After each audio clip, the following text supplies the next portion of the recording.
We have developed speed, but we have shut ourselves in. Machinery that gives abundance has left us in want. We think too much and feel too little. More than machinery, we need humanity. We know the air is unfit to breathe and our food is unfit to eat. As if that's the way it's supposed to be. We know things are bad, worse than bad. They're crazy. Silence! The great and powerful Oz knows why you have come.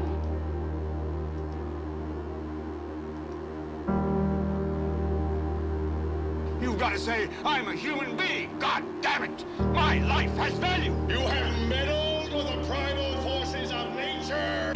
Don't give yourselves to brutes, men who despise you, enslave you, who regiment your lives, tell you what to do, what to think, or what to feel, who drill you, diet you, treat you like cattle, use you as cannon fodder. Don't give yourselves to these unnatural men with machine minds and machine hearts.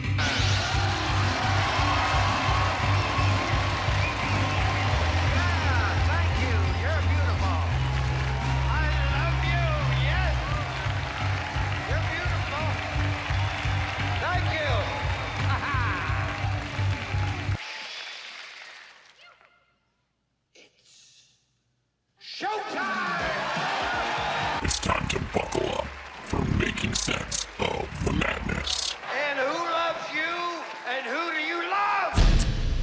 Hey everybody, Jason Bermas here.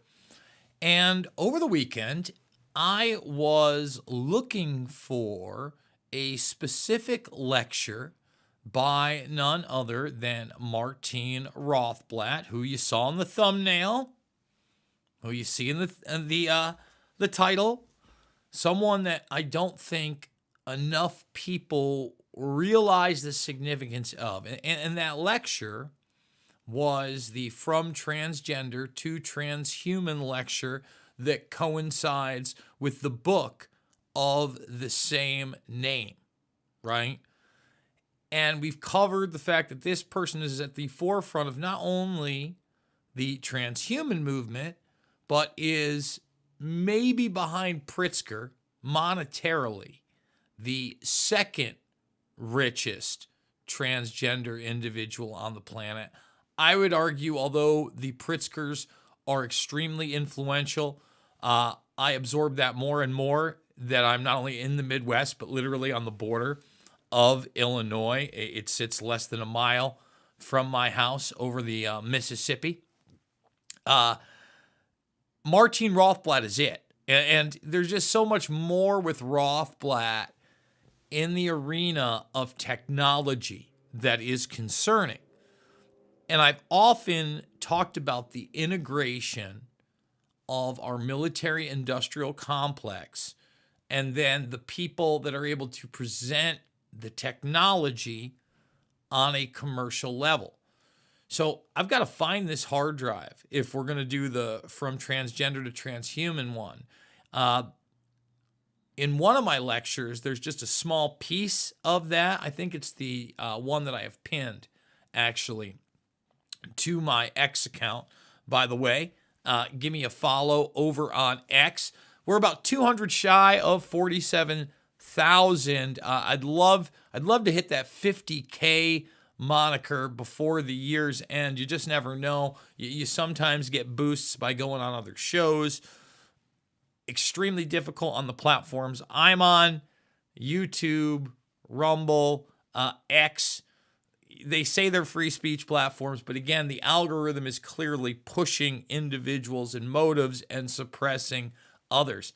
Even Grok on this channel has shown that, so I really could use those follows and the retweets, all that stuff.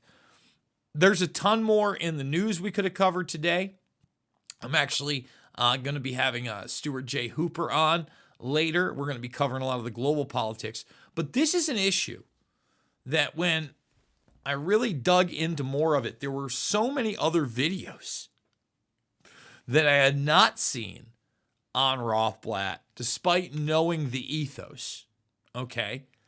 So there are two videos in particular that we're going to play before we play the keynote. We're going to play the introduction of Rothblatt by one of Rothblatt's little like minions, right? And somebody who is, again, when you look at the integration of the military-industrial complex, DARPA, he's an ex-Fed. It's an interwoven deal where, you can keep classified information. We're going to try to commercialize this technology. It doesn't always work out. And the big one on this DARPA keynote, which is like not quite 10 years old, I think it took place, I believe, if my memory serves me, in September of 2015. Don't hold me to that. Somewhere in there. I don't think it was quite a decade. It was 9 years and change. But again, Martine Rothblatt is giving the DARPA keynote.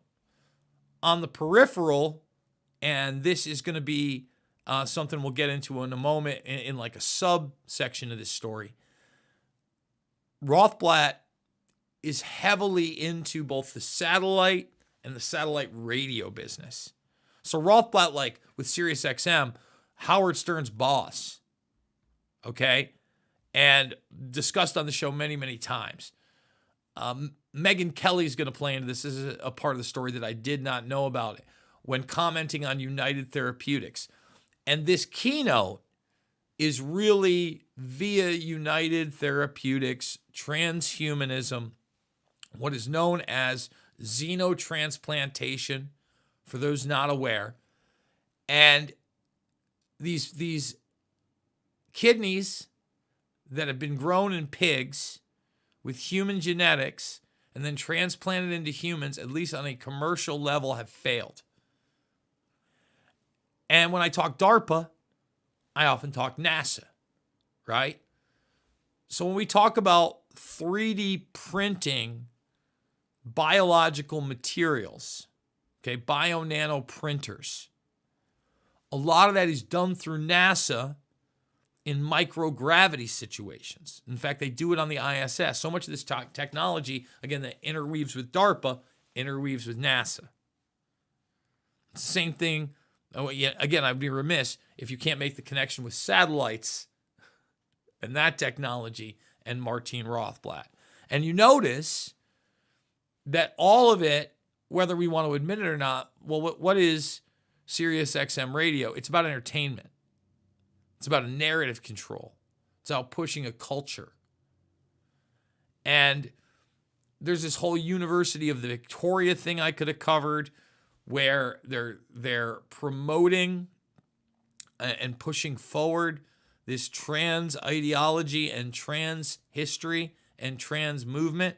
And as I've stated before, transgenderism is a step into transhumanism. Very open. In fact, Rothblatt has their own religion, Terrasim, that is the trans religion. We're going to demonstrate all of that and much more. This is going to be kind of a can't miss episode. We're probably obviously not going to get through the entire keynote, as I am going to constantly be interrupting this. But I think it's important to look at what they were saying then and where we are now, so we can also look at the overpromises of so much of this technology, okay? And some of the admissions. Now, like I said, I had a few videos for you. Yes, the keynote's going to be the key.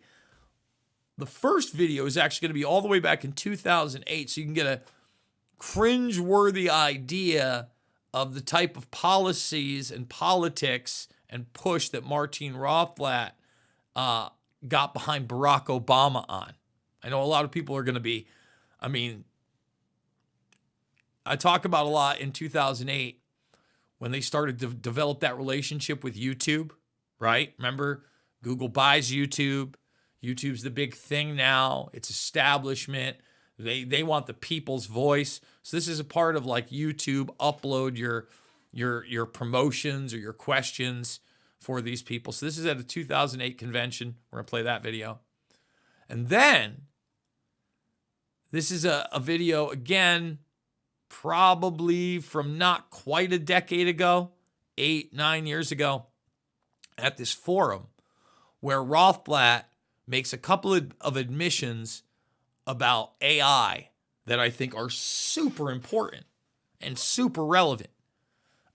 They are that, number one, AI is more of an art form than a science, although we should always trust the science, right? And then the fact that they're debating these things when true AI, and this is 9 years ago, could be even 100 years away.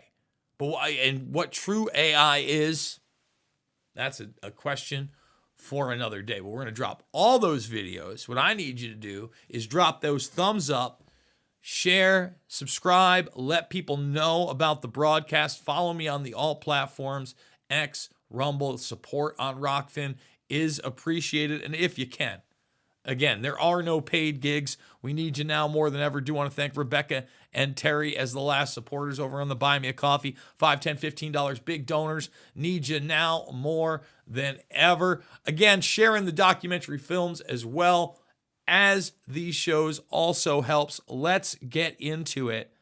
So again, one of the reasons that I do this is trans religion, Terrasim, all Rothblatt. It doesn't even have 100 subscribers. It's got more videos than subscribers. All right? Like, when I tell people, like take a look at this, I'm transhuman, I'm going to become digital BBC clip. Like, I keep telling people the delusion of separating you from your biology. Doesn't matter what you think you are. You're a furry, you're a man, you're a woman, you're a baby, you're neither. As long as they can separate you from a core part, the core part of your reality, that in essence, you will base a lot of your personality that comes from the nurture part of society around. What do I mean by that? People gravitate towards the things that they get positive reactions from, right? Some people are born extremely physically gifted, both in the face and the body. Some people not so much. I mean, those are going to weigh in to certain things. Some people are gifted with the gift of gab. Some people can't speak as well. Some people are very, very muscular and physicality and running, and they're able to do things. Okay? Yeah. Some things are hard, right? And the thing is that you can build on all those things. That's like the great thing about life. But it does help shape us. They want to separate you from the very basis of what you are. And they want to convince you that your consciousness isn't really real. And if you just let them track, trace, database everything you do and get under the skin as well in this internet of bodies, they'll be able to upload your consciousness. Okay, they'll be able to upload your in some kind of wonder world. No, not real. No. So anyway, the religion's real. It's as real as it gets. I have not watched The Truths of Terrasim 528 hertz meditation. Maybe somebody's going to do that, but from what it looked like to me, it's just a bunch of gobbledygook, a trans religion for technological times. Blah. Blah. So, haven't actually shown Rothblatt in the video. So, this is Forbes from summer of 2024. And again, Rothblatt gets put on like these billionaire women's lists, and Megyn Kelly, who's gotten better over the years, certainly not perfect. There's a lot of problems I have with Megyn Kelly. Okay. But I do think that she was kind of blindsided by a lot of it. I also think she's got that entertainment persona, wants to get paid. And Rothblatt is still the boss over a Sirius XM. And should just basically like, look, I'm not going to call Rothblatt a woman. I believe her to be a man. It was all on X. And, this is by thepinknews.com, by the way, obviously. One of the many outlets that who knows? I'm not saying USAID may have been involved, but I'm not saying I know how something like that could be profitable. So, again, thumbs it up, subscribe, share. We're going to do our first video right here. I'm tempted to sit here. It's tough. It's cringy, folks. I'm not going to lie. Here's Rothblatt in 2008 stumping for the Barack star. I want Barack Obama because he's quite a man. He's got what it takes to change the land. Creating change requires lawmaker votes, and only Barack Obama knows how to float that boat. Barack Obama's got quite a plan. Gets us out of Iraq. It's not our land. So let's just stop right there. I've got to do it. Obviously, it's a little bit of a rap. Okay? But let's just take two of those things. There was some truth in there, and there's some lies. Barack Obama didn't get us out of Iraq. Nope. Didn't happen. Not a real thing. Didn't shut down Guantanamo Bay either. However, was able to get lawmakers to start passing, these different laws and putting people in place. And Rothblatt very much behind the men and women's bathroom thing. All right, and what is now transgressed, pun intended, into the mutilation of children. That in New York, I was talking to my brother, and it's like, it's not like they've stopped anything under Trump here. And I know they haven't, because I had that experience in Oneonta. I haven't been back to Oneonta since, it was in October when I had to go and then go all the way downstate to my buddy's funeral. And I had been there in April for my for my alumni weekend. It was the last time I saw my buddy alive. And it was terrible then. It was worse in October. I mean, drug addicts everywhere. The policies from New York have ruined this once very quaint area. It was a fun little college town. And in the summer, nice little tourist destination. It's disgusting. My buddy was like asking me why I'm not coming in a couple weeks. I'm like, I have no desire to. He even tried calling me late night. I was just like, no. Those are the type of policies. Even though, you started to see them creep in prior to Trump. It was pretty crazy. And then during Trump, they accelerated in New York, and they became even nuttier. So in that way, this rap is right. But the idea that those policies were good, no bueno. No, they were not. And then on top of that, okay, Rothblatt talking about Iraq. It's a joke. It's a bad joke. Security means fighting smart, and only Barack can play those cards.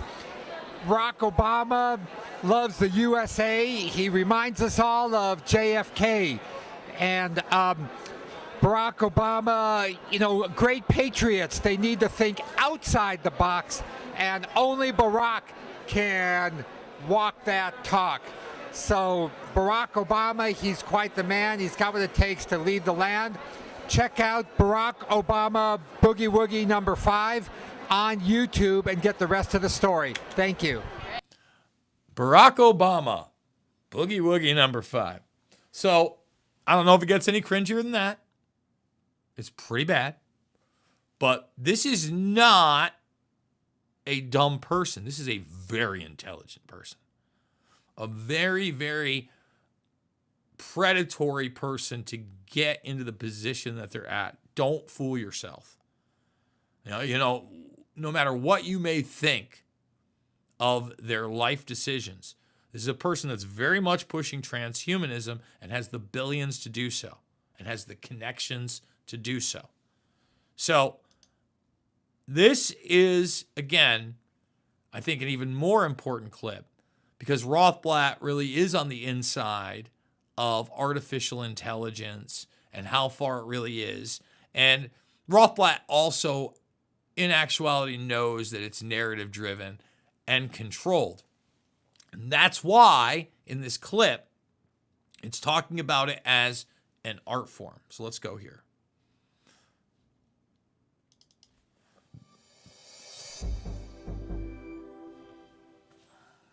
I'd like to ask you to think of AI not as a science project, but as an art project. If the human is the most delectable part of reality, then indeed it is the most important subject for art. And so it has been, so we have been throughout the ages in sculpture, in painting, in literature, in theater, in film, and now in AI. We are creating AI as a work of art.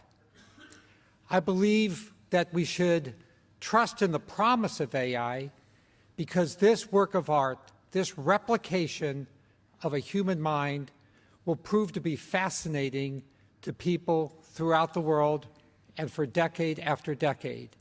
We will each try to one-up ourselves to see if it can be done. Is this really a human mind? Have we painted a human mind yet, not with colors, but with code? I trust in the promise of AI because already decades, maybe if we listen to our opponents, centuries away from there actually being an AI, we've taken time out of our day to gather here and to begin to debate the ethics and the rights and wrongs of how do we want these AIs to be? What kind of restrictions do we want on them taking our jobs? What kind of rights and obligations should they have? We are a pretty impressive group of people to be thinking about the ethics of something which some believe, many believe, to be a century or more away. So, think about that. It's not really about, because they have never been able to create consciousness. When I say they, science. Can't explain it. What I will say is this, and I often talk about it. I am completely ignorant to so much of what's going on around me, and I am accepting of that. There are invisible waves right now running through my house that help this message get out to the rest of you throughout the rest of the world. Many of you watching on a device like this through those invisible waves. That's just one type. There's so much outside of our visible spectrum of reality and so much that we do not understand about that reality. We would be remiss and arrogant to act like we could either replicate or extract that and I think create it, or they would. I'm not saying it could never happen. Who knows what happens in the future, but I do believe any kind of quote-unquote consciousness that they create will be a cheap facsimile as such. So with that being said, okay, like I said, we're gonna start with this little intro from this person who works for Rothblatt, who's a Fed, and this is a DARPA keynote via transhumanism, bio-nanotech. You know, I want you to hear the things they're saying out of their own mouths. And remember, it's constantly going to be sugar-coated, right? Like, think about Rothblatt talking about human beings are the most delectable or delicious part. I mean, okay, weird, odd. It's always going to be presented in a positive manner, no matter how Frankenstein mad scientist it is. So here we go. My notes are for Martine. But I know enough about Martine, who is my boss, and I'm happy to tell you is the first ever conflict of interest I've ever had as an ex-Fed. So Martine gave me the opportunity to develop that conflict of interest when I joined her company, United Therapeutics. There's a bio in your package, and Martine is very easy to learn about in terms of her lineage and how she got to where she is. But I'm going to reconcile it or redact it just for the group here and focus on her innovation. If you'll allow me just about 15 to 20 seconds on this. So in DARPA, it's about enablement. The program managers come in with a vision. They're supported by ACETAs, which are our extraordinary fuel cell that helps us to get the work done. So the combination of that partnership is broken without your part of the partnership. And that is the performer community. We learn from the performer community without a doubt. It's very helpful to us then to see these occasional bright spots in the wilderness that happened outside of DARPA's fold. In DARPA, you get an unfair advantage. It goes far beyond the support that you get. You're given an unfair access that the competition doesn't have to technologies that lever your own expertise, your own passion, your own energy. Let me just stop right there. Do you understand why we're doing this? Do you understand how time and time and time and time I reiterate this stuff? Here you got a guy who works for Rothblatt and an ex-Fed telling you how the DARPA system works and how they choose people in certain arenas to work with technologies that the public arena does not have. Okay, does not have that cater to their skill sets. I mean, I could do an entire episode alone on the magnitude of that statement. And it's just so casually made, and it's no big deal. Because listen, do you think this has a bunch of views over on YouTube? It doesn't. As small as my audience is, and boy, we wish it were larger, but as small as my audience is, from my audience, 5 to 10 times the amount of people that have watched it, at least, up to maybe even 100 times the amount of people that have watched this, at least will now see this. And that's a little itty bit. All right, let's keep going. So when a group does this outside of DARPA without that access, without that global intellect brought to bear and put on a laser focus through the contracts and the deliverables, it's really extraordinary.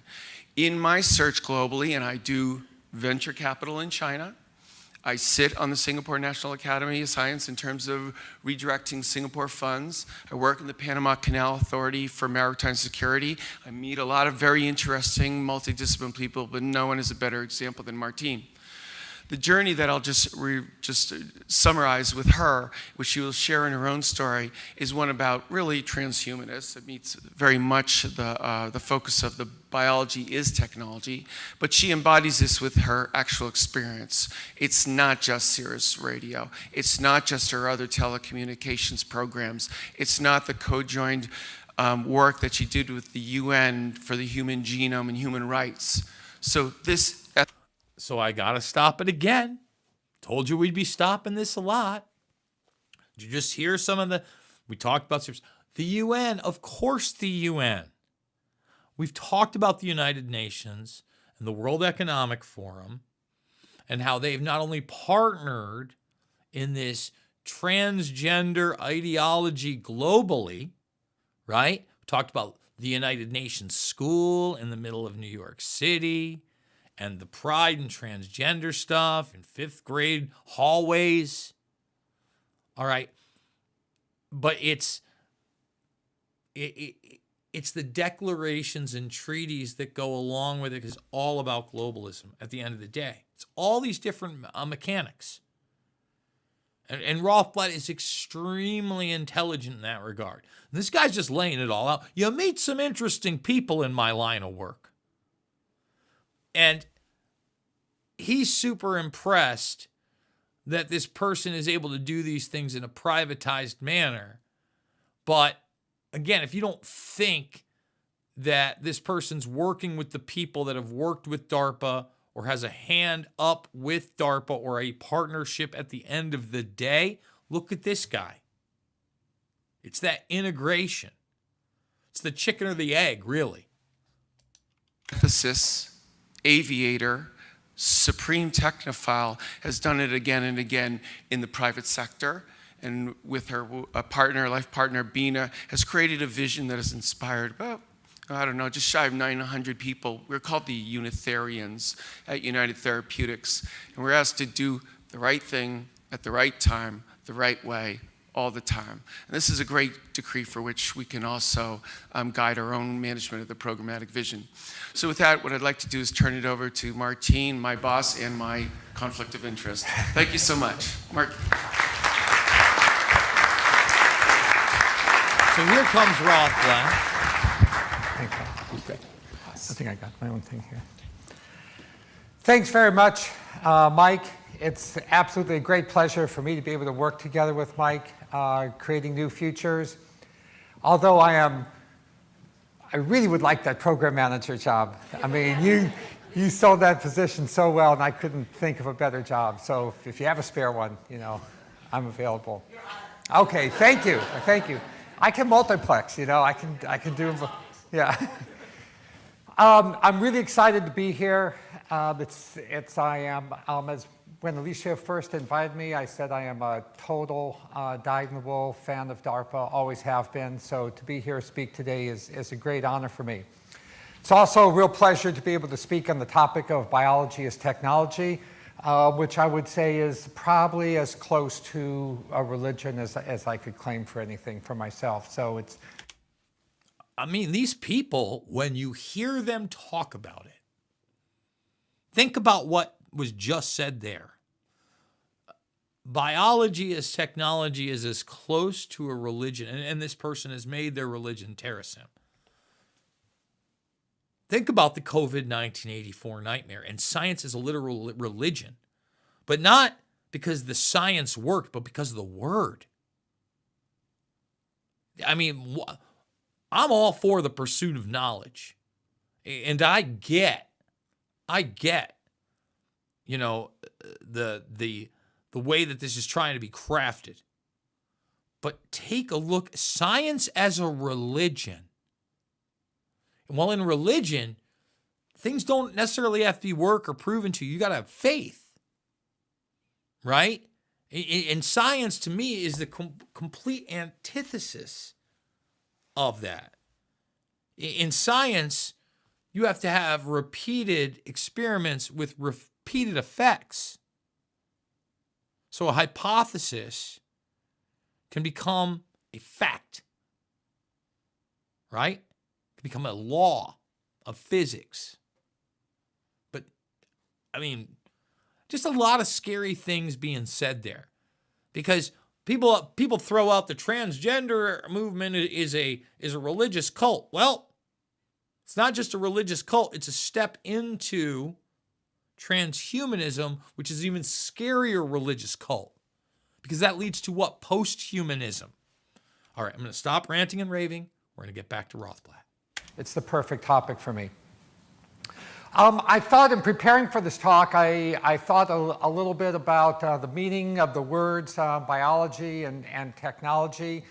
I'm very much in the school of sort of the Elon Musk school of do whatever doesn't violate the laws of physics. So when I think about life, I think about Erwin Schrödinger and his definition of what is life, which was more of a physicist's approach to it, of something that increases negative entropy by streaming order into itself.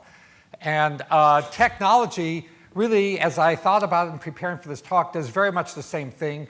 The only real difference is that technology imposes the element of intent.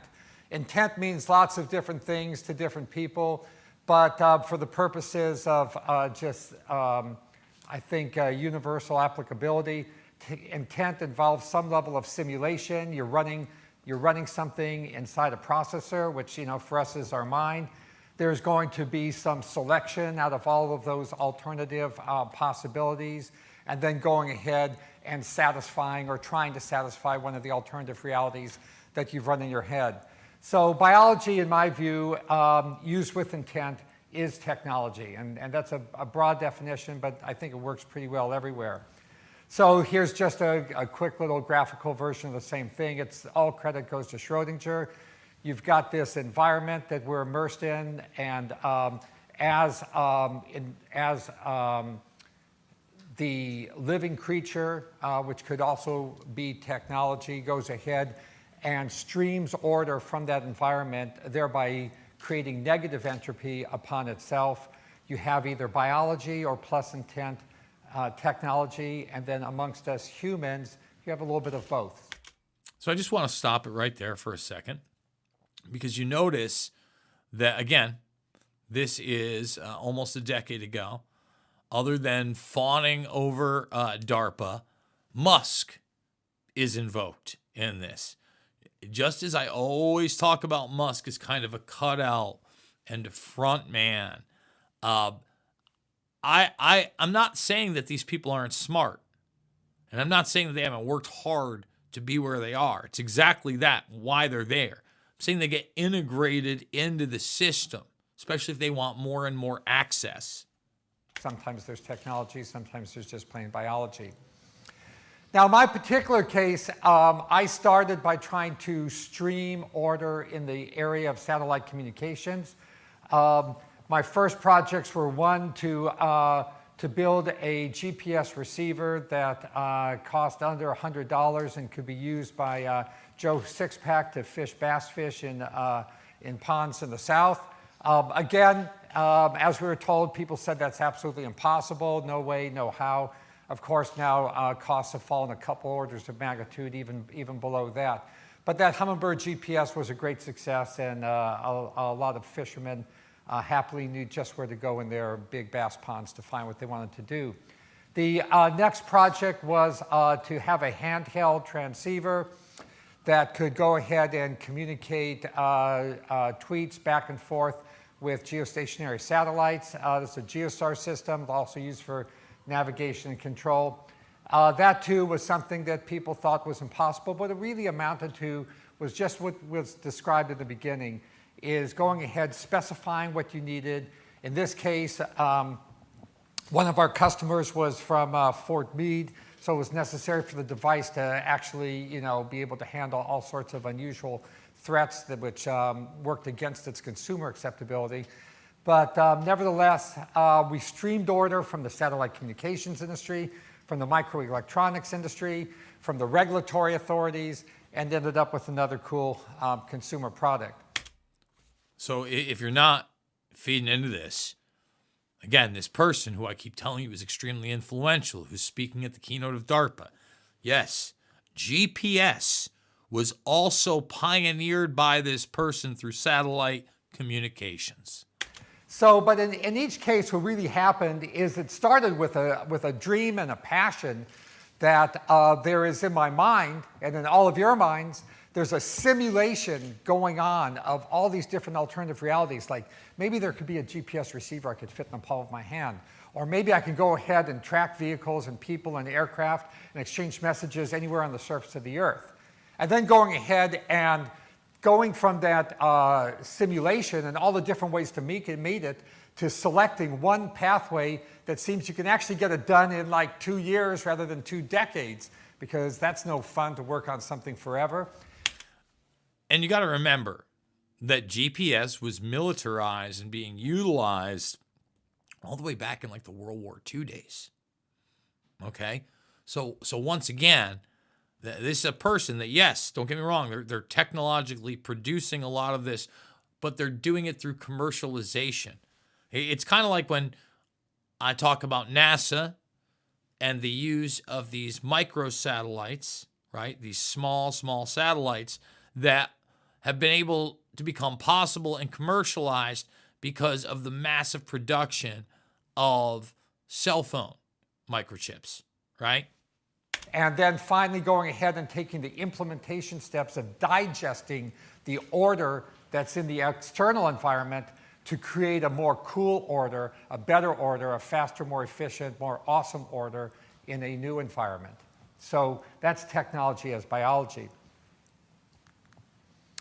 Another example that I want to point out is that the crucial role of using biology as technology goes beyond the things that we'll probably hear a lot about today, beyond the genes and codons. And the human mind, as we just saw a brilliant presentation of, is a magnificent piece of biology. So the next telecom product that I created was a satellite radio system that could broadcast hundreds of channels of commercial-free, CD-quality music throughout the United States. And again, it started off with a simulation. Okay, there's 100 different ways to do it. I'm going to select down to these 3 ways. I'm going to implement. We ended up with this beautiful, totally functioning Sirius XM satellite radio system. The only problem was that people were not buying this system in the numbers necessary to pay for the $100 million launch costs of satellites and the multi-$100 million cost of building satellites. So we needed to co-opt biology as a technological adjuvant to make it happen. And there was a guy who was on an AM and FM radio when he was not being banned or fined by the Federal Communications Commission. And this individual's personal magic was what turned Sirius XM from a would-be technological bankruptcy to a huge success. Let me just talk about this now. I often talk about Stern and how influential he was to me in my lifetime. First book, I always say, first book I ever read for fun, was his first book, Private Parts. And then I read Miss America also. And I love both those books. He is somebody that was able to, like, the only reason that I ever was interested in Sirius XM was Howard Stern. And originally it was Sirius, but all the systems were essentially going through these networks, this satellite system that was built by Rothblatt. Now, this really shows you the intelligence of this person and the savviness to infiltrate the culture. Don't get me wrong, he's largely become very, very insignificant, but he's still a powerhouse to the boomer lefty crowd. And it's so funny because his politics have completely changed. I mean, Howard Stern was revolutionary, not just for Sirius XM, but he made his radio show into a television show. So later on, when podcasting would become big, at first, yes, it was just like the audio stuff. Bill Burr pretty much just does the audio stuff. But now Rogan, for instance, is the best example of the video stuff. And everybody's doing the video stuff. Okay? So let's get back to Rothblatt on Stern.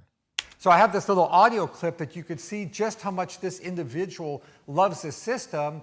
And approximately a third of all the people who subscribe to SiriusXM subscribe because of this guy. In fact, I have had more people thank me for bringing Howard Stern into their little hamlet from the Canadian border of New Hampshire down to a small place in Nebraska than I've had people thank me for our medicine saving their children from pulmonary disease and cancer. It's crazy.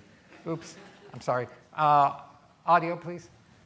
This is an exciting time. I mean, you invented this whole deal, and here we are. We're enjoying it. And as a broadcaster, I said this to you in the hall, and I'll say it to you on the air. I thank you. If you hadn't invented this medium, I mean, the fact that I'm getting to look at this is like me meeting Marconi. If you hadn't invented this medium, I would have been out of the radio business. I liked it better when you said this is like meeting Martine Luther Queen. Oh, that's true. That's a whole other thing. But it's true. Did you say that? I did. You're a witty guy. But I got to tell you something. I am so grateful that you invented this medium. I mean, I am flourishing here and also able to be part of something from the ground up. But I mean, this has got to be nuts. This was a dream in your head, and now you're seeing it all come together. What is your... So now let me just stop. Oh, didn't want to do that. That's fine. Well, see, I hit some buttons and bad things happen. But anyway, it'll be easy to come back to Stern, right? Where were we? Let's see. Well, it's muted right now. But anyway, I want to talk. Oh, no, come on. There we go. Basically, Stern also pioneered the fact, because like talk radio was very rigid. And now, like, don't get me wrong, we're doing Making Sense of the Madness right now. But the truth of the matter is, see, I don't know exactly. There it is. It's got to be that. Boom.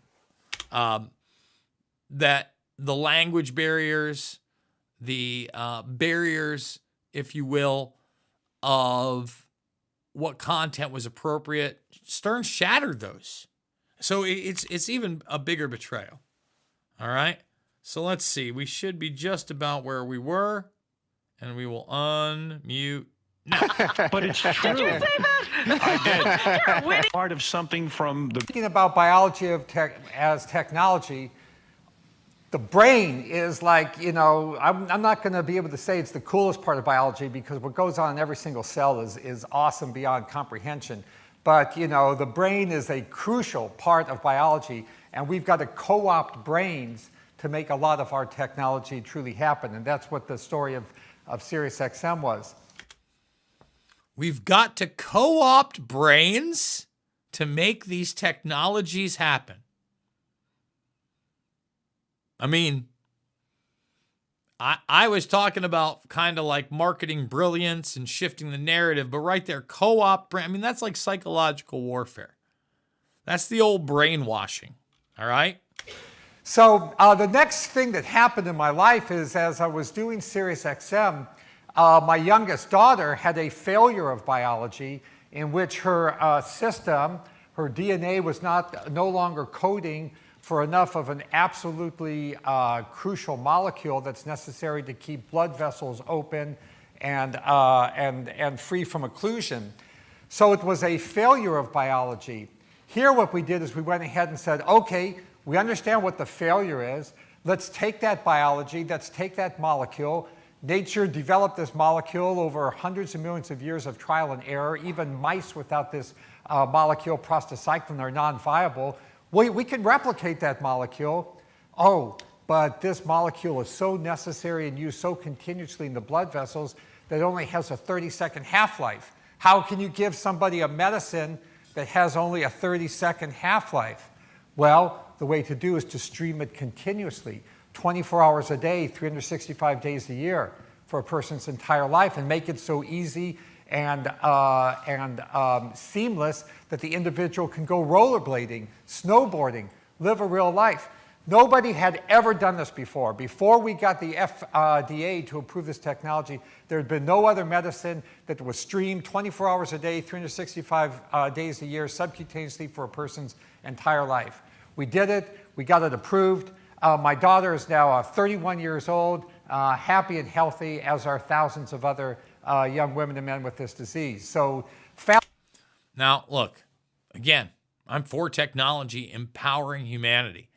The tale of Rothblatt and being able to develop this drug and all these things, kudos to them for saving their child's life. At the same time, I think that more and more we need to start looking at what's causing, again, these epidemics. And that gets us into the Maha and the Kennedy. And look, I want to be reporting more on that we were, getting more and more results. But it's a long road. So let's continue here. Got about 5 minutes left in the broadcast. Let's get the thumbs up, subscribe, and share. If you are new, go check out the alt platforms and check out the links down below for support. Failure of biology can be fixed with biology, the molecule, as technology. Intention, I mentioned like the key to this whole biology as technology thing is that technology is just biology with intent. Intent is Darwinian variation and selection at hyperspeed.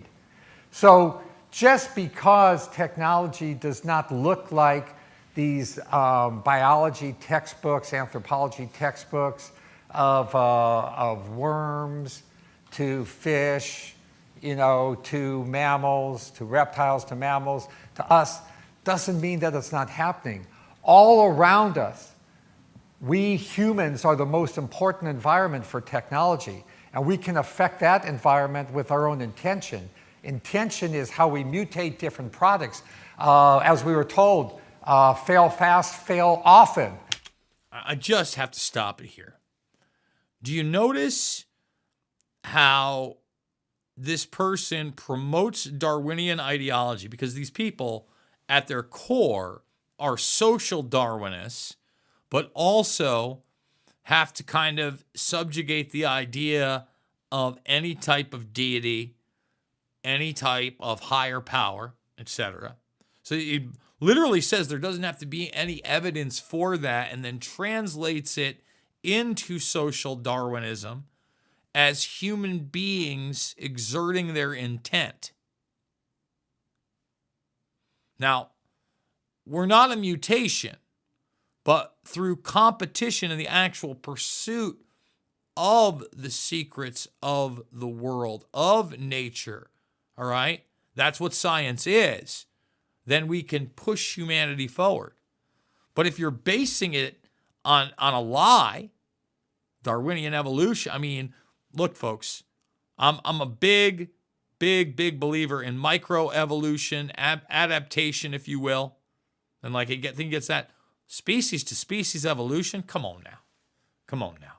Another couple minutes here left in the broadcast. That's Darwinian variation and selection occurring at hyperspeed in the human environment. When people fret and worry about things like the Luke arm and robots and whatnot, and they watch all the dystopian Hollywood movies and believe that stuff, I tell them, it's just fantasy, really, because there is no market for a crazy robot. And yet Musk is out there telling you, and this is our Hitler robot thing. Boy, oh boy. There's another 30 minutes left in this. We may do another broadcast on the second half of this one because it is just so important. I mean, Musk is out there saying by 2045, or 2040 rather, not even 2045, in 15 years, that humanoid robots are going to outnumber the amount of people on the planet, something maybe even 2 to 1. And it'll be the largest product in the history of humankind. Think about that. We are the environment, okay? We are the Darwinian environment in which all this technology has to operate. We all have dogs because they're nice. I love dogs. I have 4 dogs. What's going to happen to the dog that bites my arm? It's going to be put down. I mean, that's just the way it is. Okay, so there's another end-stage organ failure that cries out for technological biology. We're going to stop it there. I hope you guys found this one interesting. This is the type of stuff that we do here. It's really outside of the mainstream media. It's outside of the majority of the alternative media. And it is not about left or right. It is about right and wrong. That's why I cannot do it without your support. Please share the links. Please check out all the old school documentaries, Fabled Enemies, Loose Change, Invisible Empire, and Shade the Motion Picture. And if you can, give a donation on the Buy Me a Coffee or the other links down below that also include crypto. Remember, without you, none of this is possible. I absolutely love you, and we will see you all on the flip side.